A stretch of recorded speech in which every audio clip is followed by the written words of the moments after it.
Alright, so this is a very quick one about Romeo and Juliet and also about context. Following on from the video that I did last week about Shakespeare's attitudes towards fathers and daughters and the way in which he deals with that, I want to zoom in on something, a very specific part of that relationship between fathers and daughters, which is marriage.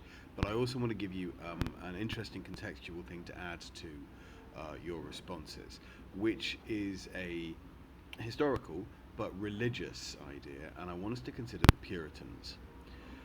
If you've heard of the Puritans at all, it's probably in a historical sense. The Puritans were the sort of extreme Protestants who felt that even the Church of England in England at the time was not Protestant enough and was too Catholic. They were the people in the first place who became the Pilgrim Fathers that went to America and were responsible for the early sort of non-governmental English settlements there. So they're obviously very important from an American history perspective. If you know anything about them with regard to Shakespeare, it's probably that they were behind the movement largely to close the theatres. The Puritans were anti-theatre. For a start, it's people getting on stage and lying. Someone gets on stage and says, "I am Oberon, the king of the fairies," and he's not. Well, that's obviously deceitful and dishonest, and that's a sin, and you shouldn't do that.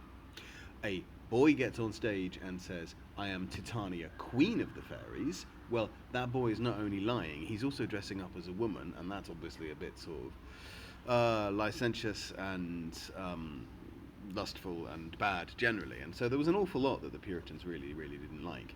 The Puritans were also responsible in part for the suggestion that the theatres, as a place where people got together, might be a place where the plague could be transmitted and were a public health hazard. And they might not have been wrong about that, actually. There was a lot of times in which the theatres were closed for that reason, and it was probably a sensible thing to do. So you would think, then, that Shakespeare was not particularly on the side of the Puritans. And in the first sort of consideration of this, when you look at Shakespeare's work, you'd be right. The most famous Puritan in all of Shakespeare is almost certainly Malvolio in Twelfth Night. And Malvolio is a figure of fun. He's a sort of a foolish, arrogant, hateful figure. He's a prig. He's pompous. He has enormously high opinions of himself and is very dismissive of all the other characters in the play. And he is clearly presented as a Puritan. He dresses in black and sort of disdains colour and music and delight and joy, and is supposed to be a satire of a Puritan form. But he is also a hypocrite. He gives up on his sort of Puritan desire for a lack of joy and wears the yellow cross-gartered stockings when he believes that to do so is going to get him a beautiful wife and a rich wife. And this is the thing I'm going to come to. Let me come back to that. So he's a hypocrite. Shakespeare doesn't present us with a Puritan who the Puritans would recognise as one of their own and say that this is a bad man. He presents us with a bad Puritan, someone who isn't failing in being what the Puritan, and not an impure Puritan, if you want. And even beyond that, actually, whilst his antagonists, his enemies in the play, Sir Toby Belch and Sir Andrew Aguecheek, are delightful company, particularly Sir Toby Belch, who is a sort of a precursor of Falstaff in his greatest sort of pomp. Falstaff's one of Shakespeare's most wonderful characters, and is a man who the Puritans would have despised. And we are not to despise Falstaff, and we're not to despise Sir Toby either. Actually, he's funny and fun, and has great sort of sense of emotion and love and a lot of the things we like. But he's also not a good man. He might be Malvolio's antagonist, but that doesn't mean that he's a good man. Malvolio's not a good man, but neither's Toby. Toby is a liar and a drunkard and a coward and a braggart and lots of things that we're not supposed to like. So, whilst, yes, Malvolio is a satire of the Puritans,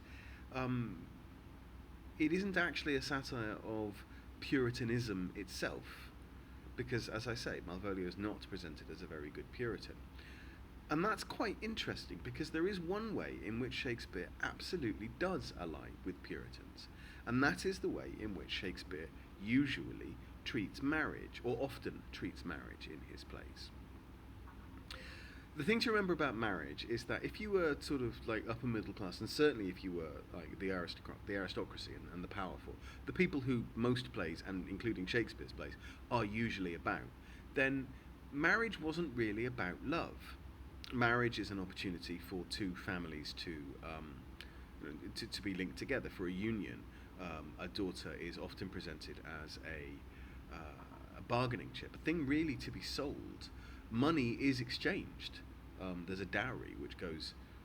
It's weird actually. In some cultures, the dowry goes to the husband, and to some, the dowry goes to the father of the bride, either because you're buying a bride or because you're being paid to take a bride off someone else's hands. And it's odd that that has developed in different ways. But what obviously it has in common is that the woman has a cost, and someone has to bear it, and so she is commodified and objectified, and marriage becomes a financial transaction, whether it be the Eastern tradition of the money going to the father, or the Western tradition of the money going to the husband. Either way, it's understood by people, by the families, as a transaction between men, where the woman is transferred for money, and a continuing alliance or unification of the families will be a result for their mutual benefit. This is a theme that runs through an awful lot of the stuff you're studying. Clearly, it's at the heart, other than the sociopathy, of Browning's My Last Duchess, which is a poem that you might well have read. It's actually, remarkably, it's still an idea in a way, which is at the heart of An Inspector Calls. Mr. Burling, as he toasts the impending nuptials of Sheila and Gerald at the beginning of the play, does so in quite explicit terms, talking about like the Burling and Croft companies joining, and how this will usher in a time of higher prices and lower wage costs and whatever. It's not subtle in Inspector Calls, but still. Yeah, Priestley wants us to consider that as well. So even into the 20th century, this idea is still something that rich and powerful families are considering and explicitly talking about. And Shakespeare, he's not such a big fan of that, actually. Partly, as we said in the last video, because as a father of daughters, he has a personal relationship with it. And partly, one would have to assume for religious reasons. Because the Puritans, for all that they did not believe in fun, did not believe in theatre, did not believe in music. At some point in their future, they would go so far as to ban Christmas because it was a sort of a distraction from true divinity. They did believe in love, and they believed that marriage, as ordained by God, should be for the purpose of companionship, for the production of children, and it should emphatically not be for the building of status for families, or as a transactional concept which enables people to build their status and build money or anything of that sort. And in that, then, Shakespeare is quite unusual in that he regularly presents marriage as a conflict between the idea that marriage should be the old-fashioned. Old-fashioned is the wrong term. I don't want to do that sort of Whig history thing, or at least the what we might consider to be the idea of commodified transactional marriage between families as a business decision, and that it should come from two people being in love and seeking each other's companionship and wanting to, let's face it, have sex and have children, build a home together. And that second thing is the Puritan ideal, and it is usually, almost always, the idea that Shakespeare wants us to have the most sympathy for when those two paradigms of marriage come into conflict in his plays. Shakespeare's never straightforward and never simple, and so the way in which this is presented in Romeo and Juliet, for example, is, as I will discuss in later videos, much more complicated. For example, old Capulet, Juliet's father, who ultimately becomes the antagonist on the subject of this, who does choose in the end to choose marriage for his daughter and who he will marry, and does fall into that possibly older paradigm. He doesn't start in that way, and he's led to it by the events of the play, which I'll discuss in later videos. So yeah, Malvolio is a Puritan, Malvolio is a fool, Malvolio is a figure of fun. But Malvolio is a bad Puritan because Malvolio wants to marry Olivia because she is rich and powerful. Malvolio ultimately sees marriage as a tool, not as an expression of love, and that makes him a bad Puritan. Shakespeare's characters are often shown as seeing marriage as the ultimate and logical end of a loving relationship. It's, as I say, not simple, not straightforward, often complicated by the other things Shakespeare wants to talk about.